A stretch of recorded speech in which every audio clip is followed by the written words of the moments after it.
Lepo pozdravljena, dr. Cirila Toplak. Jaz sem neizmerno vesela, da ste danes naša gostja. Irena je našo gostjo danes že predstavila, v uvodu pa bom jaz še enkrat ponovila. Dr. Cirila Toplak je politologinja, doktorirala iz zgodovine in mednarodnih odnosov na pariški Sorboni. Danes je redna univerzitetna profesorica in znanstvena svetnica na Fakulteti za družbene vede, tukaj v Ljubljani. Vaše znanstveno delo, profesionalno zanimanje pa sega od evropskih vprašanj raziskovanja alternativnih levičarskih gibanj in družbenih oblik tudi pri staroselcih. Ste tudi članica etične komisije za poskuse na živalih in zaradi vsega naštetega, zaradi dveh intervjujev, ki sem jih poslušala z vami na radiju, ste se mi zdela odlična gostja. Film je večplasten, je družinska drama o družini, ki se sooča z izgubo identitete svojega doma, seveda je pa tudi ta neka nostalgija, ki film prežema ob izgubi nekega sveta, lahko tudi neka iztočnica za razmislek o svetu danes in jutri, kako sobivamo danes, kako bomo sobivali jutri. Ampak preden se lotiva vseh teh nekih raznih velikih tem, vas vprašam za začetek vaše osebno doživljanje filma, kaj vam je najbolj nekako stalo z vami, kaj vas je nagovorilo? Lepo pozdravljeni, najlepša hvala za vabilo. Zahvaljujem se vam tudi, da ste me s tem vabilom motivirali za ogled tega filma, ki mogoče sicer ne bi prišel v ožji izbor mojih cinefilskih interesov. Film je takšne vrste, da bi sama od sebe, brez tega vašega vabila na pogovor, ga verjetno nehala gledati pri prizoru morjenja zajcev v sadovnjakih. Zato, ker imam zelo raznolik okus in gledam najrazličnejše žanre, ampak teh prizorov pa res ne maram gledati in se ponavadi pri takšnih filmih pol ustavim, pri takšnih prizorih. Ampak zaradi vas sem pogledala film do konca in vsekakor mi bo ostal v spominu kot film, ki je, gospa Jurančič je prej omenila različne svetove, film, ki je zelo prepričljivo izoblikoval in v teh 2 urah ponudil en svoj svet, eno realnost, zelo prepričljivo, pravzaprav skoraj dokumentaristično realnost, tako da smo 2 uri priče slikam iz življenja, iz načina življenja, ki, kot pravite, mora biti izginja. In ni nujno pa, da ga nadomešča nekaj, kar je povsem slabše. Zato, ker tudi ta svet seveda ni idiličen in idealen. Ostalo mi bo v spominu tudi, koliko pozornosti in filmskega časa je v tem filmu bilo posvečeno otrokom in njihovim igram in njihovi medsebojni komunikaciji in odnosom. To mi je zelo ugajalo in nasploh predstavitev vsebin družinskega življenja, ne naše sodobne nuklearne družine, ampak še tiste tradicionalne, razširjene družine, večgeneracijske družine je bila zelo večplastna, na videz preprosta, ampak dejansko kompleksna, tako da to je tisto, kar mi bo od tega filma zagotovo ostalo v spominu. Kar nekaj iztočnic mogoče za to, da jaz sam malo orišem ozadje. Irena je v uvodu že povedala, Carla Simon je pravzaprav, to je neka neformalna trilogija, ki jo ona snema, to je njen drugi celovečerni film in dejansko je res želela prikazati ta nek avtentičen prizor ljudi in pokrajine v tem osrčju Katalonije. Tudi sama izhaja iz ene velike družine, pravzaprav iz njeni strici gojijo breskve v tej vasi Alcaraz in je strašno zelo, veliko je raziskovala, se pogovarjala z ljudmi in zelo je bila važna ta neka avtentična podoba te pokrajine. Film filma se je lotila ob smrti dedka, ko je pravzaprav nekako doživela to sama, neko občutje žalosti, kaj bo s temi drevesi po tej dedkovi smrti, ampak strici še vedno danes tudi v bistvu gojijo in vzrejajo te breskve. Pa vprašam že kar vas takoj na začetku, kaj je vam ostalo v spominu, kaj se je vas najbolj dotaknilo? Morda že kdo? Aha, gospa Meta. Mene je presenetilo, da ena tako pravzaprav tragična tema se da prikazati na en tako veder način. Že v začetku neko otroci, mi pravzaprav tako kot otroci gledamo v svet in se nek hrup dogaja, ki je napoved nečesa strašnega. Ne? In potem se pa to nekako razgubi in smo res upleteni v življenje te družine in kar malo pozabimo, kaj se tam v ozadju dogaja, dokler nismo čisto zares s tem soočeni. Meni se zdi zelo pravi čas, da takle film mi gledamo, ravno kar preživljamo eno podobno dramo med Naturo 2000 in kmeti na Barju ali pa mogoče še kje drugje. In resnično se človek sprašuje, kako naj se tak prehod zgodi s čim manj trpljenja. Mislim, populacija tradicionalna izgublja, novo pa seveda mora priti. In to mislim, da bi bilo zelo dobro, če bi ta film videli tisti ljudje, ki danes urejajo vprašanje našega kmetijstva. Hvala. Še kakšen vtis morda? Bi že kaj pokomentirali nazaj? Strinjam se z vami, da se stvari seveda spreminjajo, kar je povsem neizogibno, pravzaprav niti ne tako zelo tragično. Krogotok življenja se vrti in novo zamenjuje staro, lahko se to dogaja relativno mirno, lahko se dogaja travmatično, je pa neizogibno. In podali ste zelo dobro paralelo z aktualnim dogajanjem v Sloveniji, ki je pravzaprav še bolj večplastna, ne samo ta binarnost med kmetijstvom in zavarovanimi območji narave, ampak je ravno v tem konfliktu zelo pomembna komponenta tudi nasploh naš odnos do živali, saj se obeta, da bi lahko bila novela zakona o zaščiti živali žrtev tega konflikta. In tu se počutim zelo osebno vpleteno, zato ker sem dolgoletna aktivistka za dobrobit živali. Tudi pri tej noveli sem aktivno sodelovala, tako kot smo se angažirali že pri več podobnih poskusih zakonskih predlogov pred tem, ki so zmeraj znova padli v vodo. In naš odnos do živali v slovenski družbi je tak, da bi zagotovo potreboval ne samo premislek, ampak tudi velike spremembe. In kot sem povedala že uvodoma, to je bilo nekaj, kar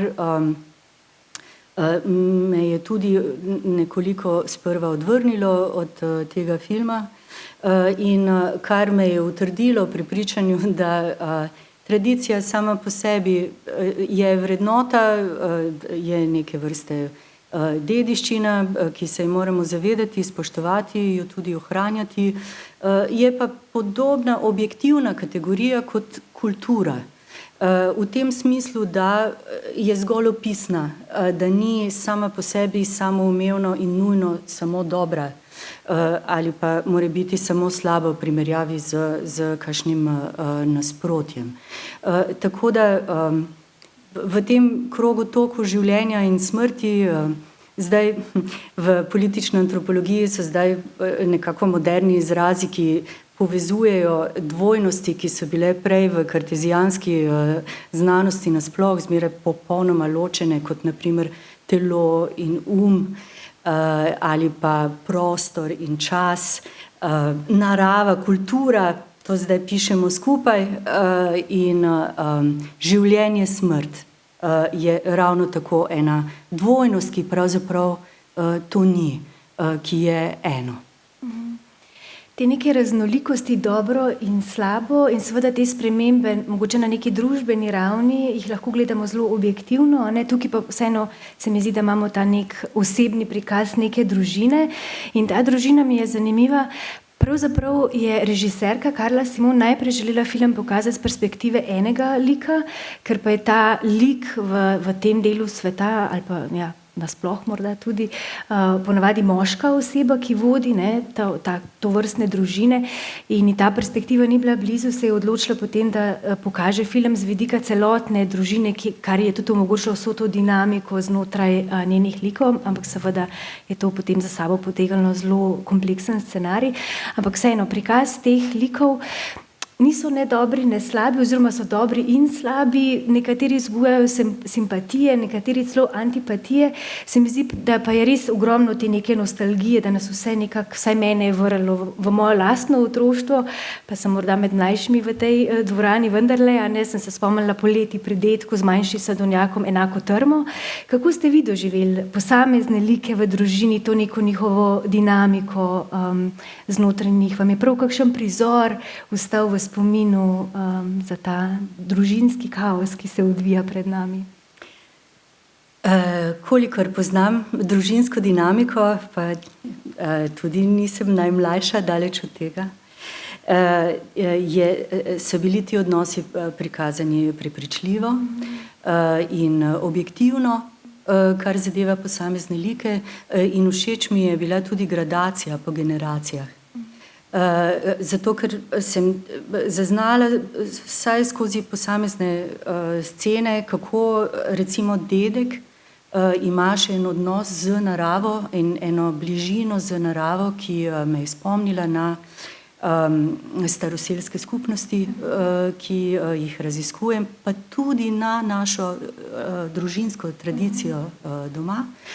Žal starih staršev nisem poznala, ampak po pripovedovanju staršev je bil ta tesen odnos z naravo vsekakor prisoten. In potem je tukaj ta generacija staršev, ki je zelo osredotočena na preživetje, tudi za ceno poškodovanja in uničevanja narave. In potem so tukaj otroci, ki pa imajo spet eno osveženo perspektivo tega bolj povezanega odnosa.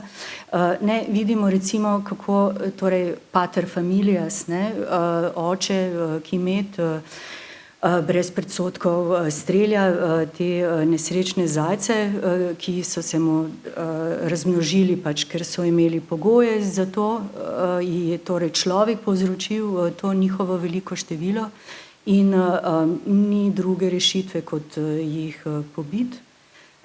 In tudi starejša otroka sodelujeta oziroma sledita, medtem ko ta majhna deklica, ona pa po vzgledu enega izmed delavcev, ki prihaja iz ene druge kulture, opravi en tak spoštljiv obsmrtni obred za tega zajčka, ki ga najde. Tako da tukaj sem videla v bistvu eno zelo pozitivno noto, kako bi morebiti lahko nove generacije tudi spet našle ta že izgubljeni odnos z naravo, ki so ga naši predniki včasih imeli, čeprav po drugi strani pa bo seveda potem socializacija naredila svoje. Tako da je to en obet, ki pa je puščen povsem odprt v filmu. Meni je v spominu ostala tudi ta neka njihova fizična bližina, kako pravzaprav vsi skupaj so v enem intimnem prostoru, tisto injekcija, obisk zdravnika, nobene neke intime, ampak neverjetna fizična bližina in ta prenos, ravno ta recimo obred, ko živi neka skupnost skupaj, kako prevzemamo neke vrednote, običaje od vseh v tej skupnosti, tudi to pripovedovanje zgodb, petje, veliko je teh nekih elementov. Je vam kaj ostalo v spominu ali pa se vas je kaj posebej dotaknilo, kakšen trenutek, morda vas je spomnilo na kakšno vaše doživetje, karkoli povezano z družino, posamezniki, kakšno vprašanje?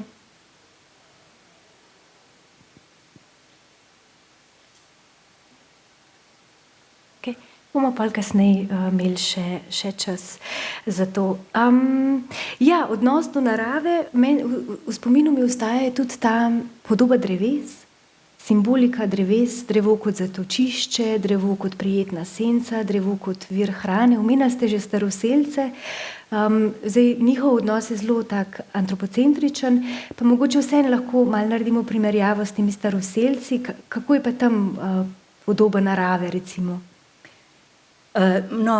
Takšnih geometrično urejenih sadovnjakov z prisiljenim sadnim drevjem k čim večjemu doprinosu k družinskemu blagostanju v staroselskih skupnostih ne najdemo. Ne? In če govorim o primeru, ki je povsem blizu nas, čeprav ga morebiti še zmeraj slabo poznamo oziroma se ga zavedamo, naravoverska skupnost na Primorskem, ki je žal ni več, ki je ugasnila v drugi polovici 20. stoletja, pa so nam o njej ostali na srečo kar obsežni viri v obliki etnografskega gradiva, ki ga je sredi 20. stoletja o teh ljudeh zbral Pavel Medvešček Klančar. Torej, njihov odnos do dreves je bil tak, da so šteli drevesa za svoje sokrajane. In so bile del ne samo njihovega naravnega, ampak tudi kulturnega prostora.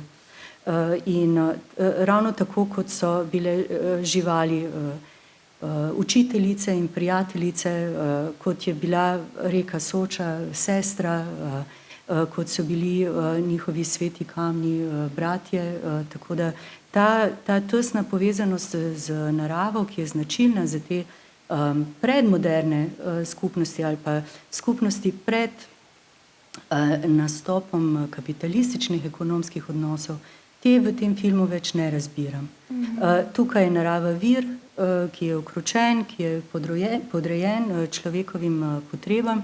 In priznam zato, ker sem toliko ponotranila to staroselsko gledanje na naravo, da sem bila kar malo zgrožena ob končnem prizoru, kjer kmetje uničijo pridelek simbolno iz protesta. Razumem protest, bil je potreben, njihova stiska je resnična, ampak to nespoštovanje do narave, ta nesmiselnost tega ludizma, uničevanja pridelka je res razočarajoča.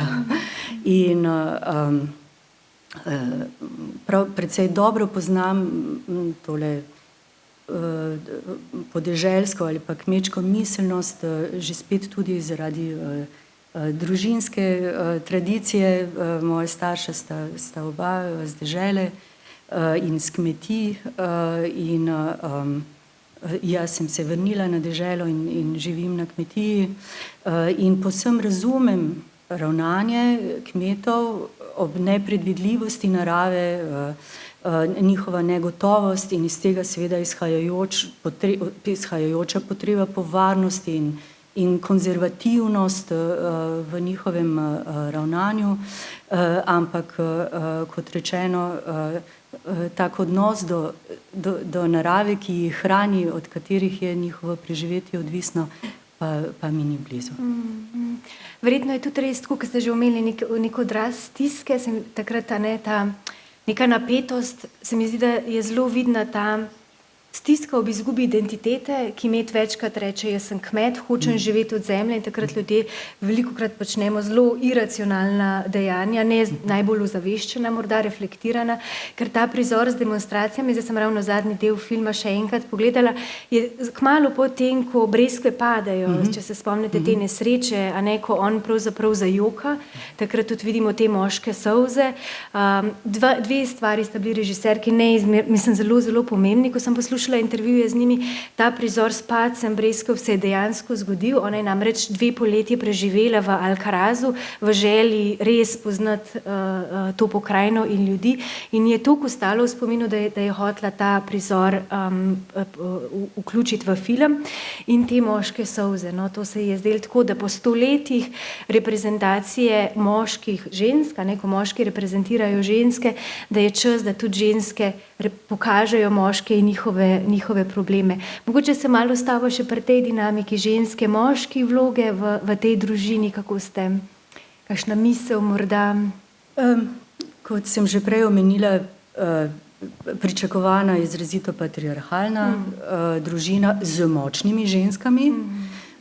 In tako da mi je ostal v spominu prizor, kjer sta in sin in oče oba dobila klofuto, več kot zasluženo, in odraščajo tudi močna dekleta v tej družini, tako da je pravzaprav to en patriarhat, ki mogoče spet malo v referenci na staroselstvo, ki je pravzaprav mehak. Mehak v tem smislu, da so ženske spoštovane, da je sicer tradicionalna delitev vlog, ki pa lahko tudi pade, kadar je nuja, tako kot recimo obiranje. In predvsem pa je tudi vzgoja tukaj in razdeljena in deljena, se pravi izrazito očetovska vloga na eni strani in potem dopolnjujoča jo materinska vloga na drugi strani. Po drugi strani pa, ali po tretji strani pa, je vsa družina tista, ki vzgaja otroke, vsa razširjena družina, kar je tudi značilno za tradicionalne skupnosti.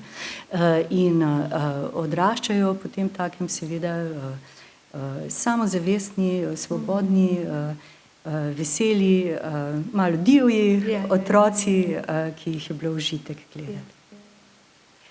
Mogoče na tej točki še kakšen komentar, morda kakšno vprašanje, refleksija? Eno kratko vprašanje, se bom kar glasno povedal. Če lahko samo zaradi snemanja, zato da se bo slišal vse povsod. Kratko vprašanje, če vam je znano, ali so like zaigrali profesionalni igralci ali naturščiki? Ne, pravzaprav so čist vsi v filmu naturščiki.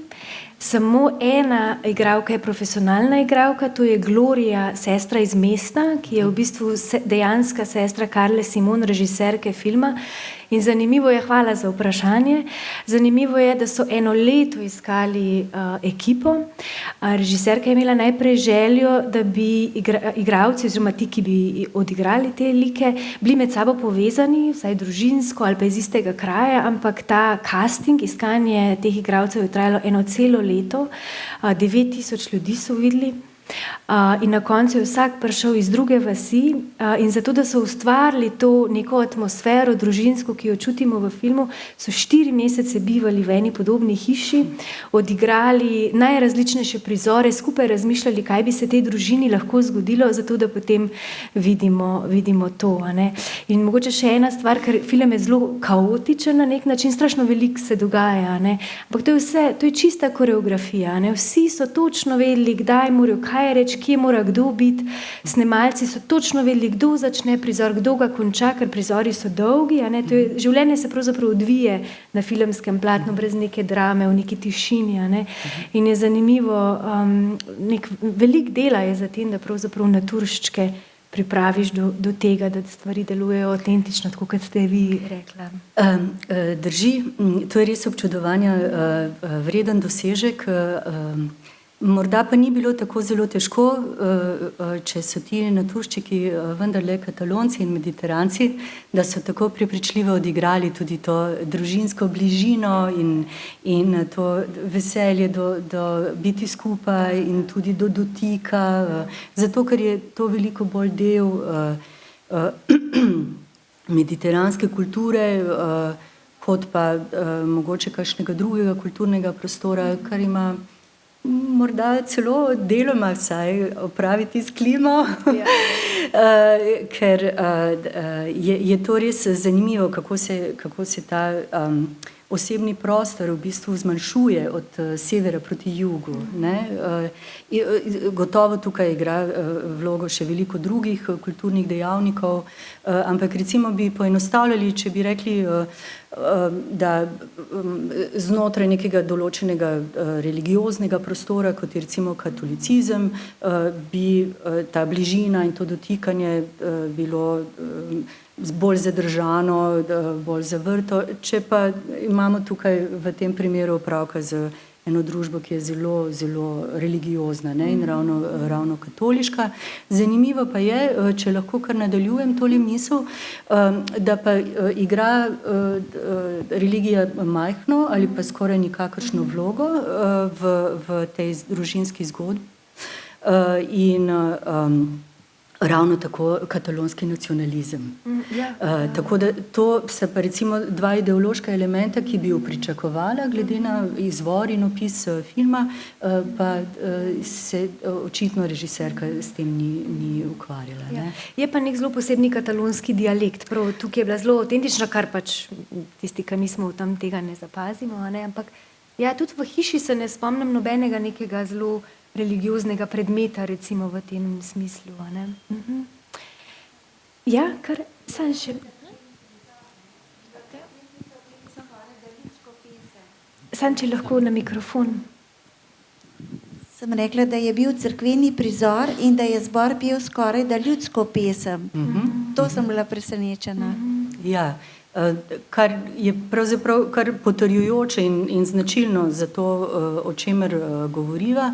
Tudi ob vaškem prazniku je bila ena aluzija na hudiča, ne, z temi maskami, plesom, v katerem sodeluje sin, ampak res se zdi, kot da je to zelo v ozadju in tisti prizor v cerkvi, na katerega ste spomnili, se mi je zdelo, da je veliko večji poudarek spet na skupnosti, na druženju, da so tam vsi skupaj otroci tudi spet zraven, kot pa na tem specifičnem ambientu. Ne? Še eno komentar, vprašanje? Ne vem, če bi bil to ravno komentar, mogoče bo neko vprašanje. Moj pogled sporočilnosti tega filma ga vidim drugače, kot smo zdaj to govorili. Ja, napredek je potreben, ampak s tem se ne strinjam, da za vsako ceno. In zato se mi zdi, da ta fantastičen prikaz ene velike, večplastne, večrodovne družine, ki ga tako rekoč v Sloveniji že zelo redko verjetno vidimo, pa naletimo, koliko je bilo to dragoceno in kako to izgubljamo in kako se te ljudje, ki so odvisni od narave, ne, jo zato tudi spoštujejo, ne glede, ne, pobijajo zajce zelo grdo, ampak so nekako v to prisiljeni, ne grejo na lov za svoj užitek, ampak za svoj, pobijajo zaradi preživetja, ne, ker to tako nekako ne gledam tako kot zločinsko dejanje, grdo dejanje, ampak kot nekaj, kar je za njih bilo nekako potrebno. V tem smislu razumem in film se mi zdi, da nekako naj bi, tako vsaj mene je nagovoril, da bi moral vsak izmed nas razmišljati o tem, kaj puščamo za sabo. Ne bojo tisti kmetje, ko jim bojo vse vzeli, ki še ljubijo zemljo, zaradi dobička, zaradi drugačnih stvari,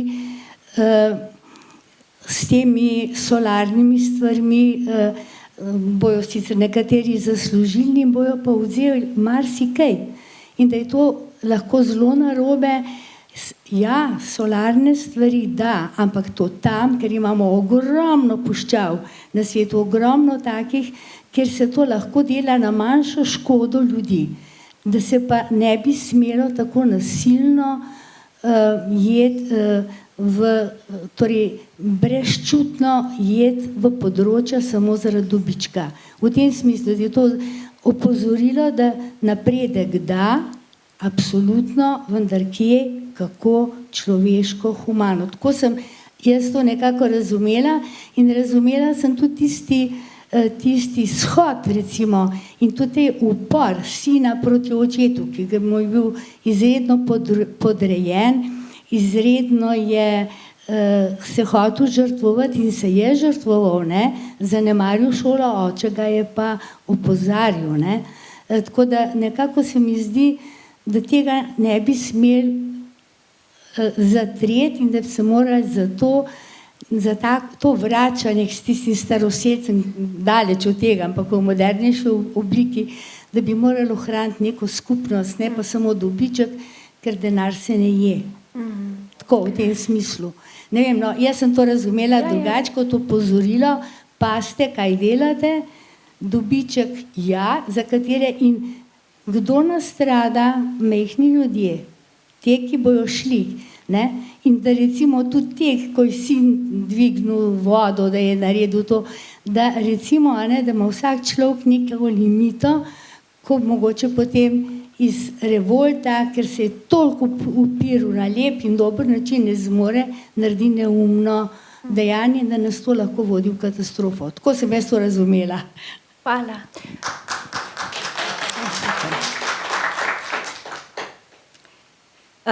Upam, da nisem bila razumljena, kot da zagovarjam kapitalizem, dobiček in napredek za vsako ceno. Napredek zmeraj pišem na rekovajih. Takole jaz tole vidim, ne. Vsaj v moji grapi, pa tudi pri sorodnikih in prijateljih, ki živijo na deželi, je še veliko večgeneracijskih družin. Odnosi niso zmeraj lahki, ampak ljudje živijo skupaj in vztrajajo v tej tradicionalni družinski skupnosti, tako da to vendarle še zmeraj je med nami, ni nekaj, kar bi že popolnoma izgubili. Mislim, da v mestnem okolju je vendarle drugače. Zato, ker na tudi manjši, kaj šele srednje velike ali velike kmetiji, je zelo pomembno, da ne ostaneš sam, da biva skupaj več ljudi, ne samo zato, ker je potrebno tudi več rok za delo, saj danes na vsezadnje imamo mehanizacijo, ampak tudi zato, da bom en tak banalen primer povedala, zato, da recimo v teh starih kmečkih hišah, če jih nočemo uničiti, razdreti z modernizacijo in napredkom, je zmeraj potreben nekdo, ki nalaga v tisto peč, ki se kuri skoraj vse leto, zato da ne izolirana stara hiša ostane topla, ne. Tako da, skratka, na srečo vendarle še imamo nekaj tega skupnostnega življenja in res želim poudariti, da se mi zdi to izjemno pomembno, zato ker če bomo uspeli zaobrniti smer, v katero gre naš odnos z naravo, bo zagotovo vsak izmed nas moral prispevati in svoj razmislek in tudi svoj aktiven delež po tem razmisleku k tem spremembam, ampak uspeli bomo kot skupnost, uspeli bomo, če nas bo dovolj veliko, ki bomo spremenili, predrugačili ta odnos. In še glede odnosa oče-sin, zelo sem vam hvaležna, da ste to izpostavili, zato ker pravzaprav jaz tukaj razbiram, kako oče, ki seveda se zelo oklepa svoje identitete, pa že dopušča za svojega sina eno drugačno življenje. In zaradi tega ga sili k učenju, zaradi tega želi, da bi se izobrazil, da bi imel tudi kakšno alternativo in je seveda upravičeno zelo jezen nanj, ko odkrije, da sin goji marihuano. Prvič, ker je to ilegalno in bi lahko v družini povzročilo težave, drugič, ker je to nekaj, kar bi lahko ogrozilo sinovo prihodnost in izobraževanje. Tako da je tista njegova gesta uničenja sinovega pridelka nekaj, kar je zelo konsistentno z njegovim predvidevanjem. To je žalostno, tako lepo posredno je izraženo, ne? Njegovo predvidevanje, da v naslednji generaciji tako ali tako življenje več ne bo takšno kot v njegovi. Še eno vprašanje se mi poraja tudi v navezavi, kar je gospa Milena izpostavila, ta odnos do hrane. A ne? Tudi kmetijstvo v tem smislu, a ne? Trend je nekako vedno bolj postajamo ozaveščeni, da imamo to lokalno pridelano hrano, a ne? Da je nekako organsko, da je nekako v skladu tudi s nekimi kakovostjo in tako. A ne? Ampak ta vdor potem tega modernega, a ne? Ko potem prodajajo kmetije, pokupijo jih neka velika podjetja, a ne? To je tudi neka zelo aktualna tema, ki se nas še kako zelo tiče danes. Mogoče kakšno razmislek ali pa kakšna misel še v to smer. Mislim, da je to v filmu zelo nazorno prikazano, zato ker je večkrat izražen ta gnev nad korporacijami, nad velikimi podjetji, s katerimi kmetje, ki delajo na način, kot ta družina v filmu, seveda ne morejo tekmovati. Zato, ker te korporacije z dovolj veliko ekonomijo obsega lahko znižujejo cene do te mere, da enostavno izrinejo iz trga tovrstne konkurente. Ampak izgubimo pri tem vsi, razen deležnikov v teh korporacijah. Zagotovo izgubimo tudi potrošniki, zato ker jemo bolj enolično in manj kakovostno hrano. Zato ker je ta način pridelave hrane, ki je usmerjen seveda v čim nižje stroške in čim večje dobičke, takšen, da neizogibno pripelje do tega, da prihaja do vse večjega poenotenja našega načina prehranjevanja, da če greste recimo tukaj v trgovino, vidite, da prehrambeni izdelki prihajajo iz vseh koncev Evropske unije, pa še zunaj Evropske unije, in če prištejete v relativno kljub draginji še zmeraj nizko ceno hrane, ki jo uživamo, še okoljske stroške za transport te hrane od daleč. Potem vse, kar zaužijemo za to hrano in kar ni dobro za naše organizme in je povezano ravno s tem korporacijskim načinom pridelovanja hrane, lahko res samo obžalujemo, da smo mi državljani, ki vendarle z volilnim lističem jim držimo nekaj moči v rokah, da smo dovolili, da pridejo stvari tako daleč. In lastna pridelava hrane je ne samo v veliko vidikih bolj zdrava, boljša od tega, kar lahko kupimo v trgovini, je tudi izjemen užitek. Zdaj je čas rasti in zmeraj, ne glede na to, kako bi znala biti v stresu ali žalostna zaradi drugih stvari, dobim nasmešek na obraz, ko pogledam na vrt, kako vse bujno raste in kako že jagode rdijo in delo na vrtu sprošča in v bistvu počivamo s tem, ko se ukvarjamo z zemljo. In zemlja tako radodarno in velikodušno vrača z hrano in z dobro voljo, ki jo imamo od tega dela. Tako da jaz bi si želela, da bi vsak imel priložnost, da bi lahko pridelal vsaj nekaj hrane zase. In že to je tisto, kar bi lahko naredili za to, da malo zmanjšamo ali pa malo upočasnimo ta trend, ko bomo postali globalni potrošniki hrane, ki bo pravzaprav proizvod samo še nekaj globalnih, ogromnih podjetij. Na področju mesne prehrane bolje poznam, ker sem to raziskovala. Že vsaj desetletje globalno proizvodnjo mesa obvladuje samo 10 korporacij. In teh 10 korporacij so že zdavnaj izoblikovali globalni kartel, znotraj katerega se dogovarjajo za cene, znotraj katerega si razporejajo torej proizvodnjo mesnih izdelkov, tako kot je to po svetu kulturno mogoče, se pravi, če je v Evropi v upadu uporaba oziroma prehrana z tako imenovanim rdečim mesom, torej z govedino, to nadomestijo recimo v Indiji ali pa na Kitajskem, v Indiji, kjer je v porastu prehrana z perutnino, na Kitajskem se poje vedno več prašičjega mesa in živali, ki jih redijo samo za to vrste namen, seveda živijo mukotrpna, kratka, grozna življenja, ki so povsem nepomembna. Pomembno je čim učinkovitejše zmanjšanje stroškov in čim večji dobički. Še kakšen komentar morda? Jaz mislim, da je to tudi formula, ne zero waste, ker če bi vsak pridelal hrano, karkoli bi pridelal, bi znal ceniti, koliko truda je, ne vem, v neki jagodi, krompirju, čemerkoli. To bi bilo tisto, kar je vredno.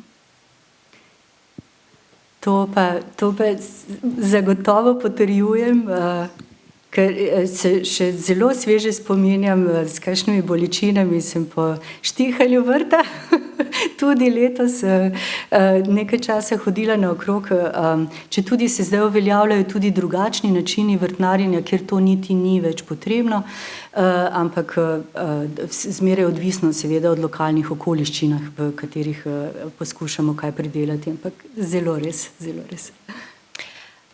Še kakšen komentar, če ne bomo počasi zaključili, morda kakšna zaključna misel še? Ja, ali pa še kdo od vas?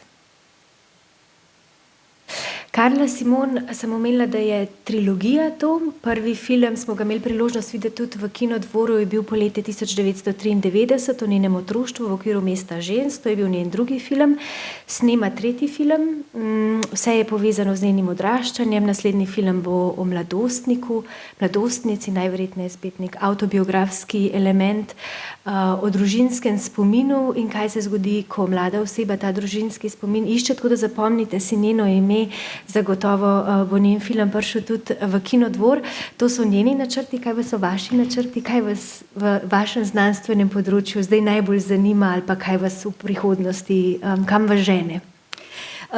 Ravno kar sem izdala knjigo z naslovom Naša vera, naravoverstvo na Primorskem, kjer sem analizirala kar nekaj vidikov tega etnografskega gradiva o primorskih naravovercih in se torej raziskovalno tudi nekoliko izpraznila, ker gre za rezultat 6-letnih naporov. Tako da bom zagotovo nadaljevala z raziskovanjem te izjemno zanimive pa doslej strani uradnega zgodovinopisja neodbrane zgodovine slovenstva, za zdaj odkrito predvsem na zahodu Slovenije, na Primorskem. Bi pa mogoče za konec, če dovolite, delila z vami ene družinske spomine, ki se vsebinsko zelo navezujejo na tale film. Kot sva se midve že pogovarjali, torej moj dedek v Slovenskih Goricah na Štajerskem, sadjar, vinogradnik in srednje velik kmet, lovec, je bil rihtar. Rihtar je en tak neformalni župan, ki ureja za kmečko skupnost najrazličnejše zadeve in je bil takoj po vojni, v začetku 50-ih, zadolžen za uvedbo elektrifikacije. In mi je mama pripovedovala, kako velike ovire so bile v tem njegovem projektu, zato ker so sosedje, drugi sovaščani, ki so mu sicer zaupali in so ga spoštovali, bili zelo, zelo nenaklonjeni napredku in so se izgovarjali, da Če so bile petrolejke do zdaj dovolj dobre, bodo tudi naprej. Če je to za plačati, nimamo, ker imamo stroške z bolj nujnimi zadevami. Bomo počakali, da bodo drugi upeljali elektriko, pa če bo videti, da je v redu, bomo pa jih potem posnemali. Skratka, zelo se je moral potruditi, da je nekako premostil te predsodke in to zadržanost, ki pa je, kot sem že prej rekla, značilna in zelo razumljiva ob negotovosti življenja z naravo, ne, kar je kmečka eksistenca. In potem še drevesa, diametralno nasprotje teh ukročenih in pridelku podrejenih breskovih sadovnjakov v filmu. Kmetija, kjer se je rodila in odrasla moja mama, je značilno zgrajena, tako da ima sredinsko dvorišče obkroženo z domačijo in gospodarskimi poslopji in sredi tega dvorišča je rasel en zelo visok, prav mogočen topol. Topole so naravoverci imenovali vrhin, ker so bili tako visoka drevesa, so jih šteli kot neko povezavo med zemljo in nebom. Če tudi se to zdaj dogaja na Štajerskem in ne na Primorskem, je mamina mačeha želela, da se topol poseka, zato ker je bil na poti. In je dedek rekel, ne, topola pa ne bomo posekali, tako kot tudi nobene lipe ne bi, zato ker topol pa varuje kmetijo in brez tega topola tudi nas ne bo. In mama pove, se spomni, čeprav je bila majhna, da samo nekaj tednov kasneje je na mesto v domačijo v ta topol udarila strela, tako da je res bil en varuh. Hvala. Hvala.